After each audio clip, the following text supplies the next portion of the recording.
points marqués depuis justement la victoire à Agen. Ça fait vraiment... Ce match-là, on pensait que c'était un socle fondateur d'une deuxième partie de saison dans un autre sens. On a vécu des coups durs au final. Dax, à la 72e, on est dans leur camp, il y a 0-0, on pense qu'on est en situation favorable. Finalement, on perd ce match sur un enchaînement d'erreurs. Et voilà, le scénario, je ne vais pas le refaire. Sur ces 10 derniers matchs, il y a des choses il y a eu des revirements de situation, des rebonds qui font que ça passe pas du bon côté et mentalement ça nous met dedans. On a certains matchs où on est capable là de faire voir qu'on a retrouvé des valeurs de solidarité, de combat et qu'on peut rivaliser. Après, c'est du détail pour savoir de quel côté la pièce tombe, pour savoir si on gagne ce match ou pas. Pour la deuxième année consécutive, c'est ce qui va se passer pour Sapiac. Est-ce qu'on peut estimer que vous avez une petite expérience là-dedans et que ça peut vous donner un avantage finalement dans cette fin de saison?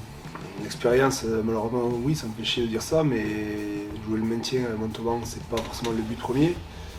Mais au final, on voit que par rapport à l'année dernière, on se retrouve dans la même situation. Donc oui, il faut qu'on sait comment faire maintenant. Donc il faut se resserrer, jouer peut-être plus simple et jouer sur un point fort, quoi. La réaction qu'ils ont eue collectivement face à Agen, qui montre une facette complètement différente à des matchs précédents. On a vraiment senti de la solidarité entre eux, on a vraiment senti de la combativité et surtout aussi un apport du banc qui a été intéressant.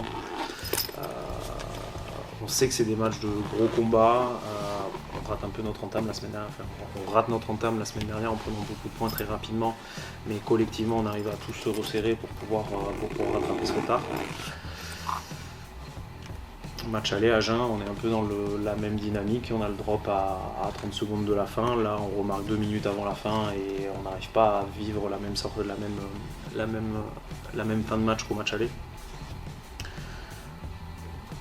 Donc techniquement et mentalement, on a les leviers, on arrive à les actionner et les joueurs arrivent à se réguler par rapport à ça.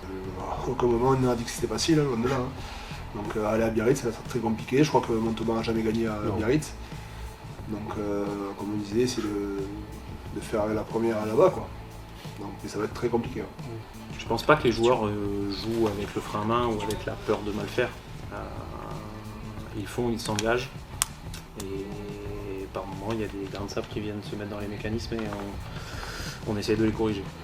On dort bien en ce moment pour préparer les matchs? Non, pas forcément. Pas forcément. On réfléchit beaucoup. C'est une situation qui est compliquée à vivre pour les joueurs, pour le staff, pour le club, pour les administratifs, pour tous les employés. Enfin, c'est pas que le résultat de 23 joueurs sur un terrain le vendredi soir. Il y a toute une institution derrière. Montauban est un club phare de la Pro D2, qui a un passé glorieux.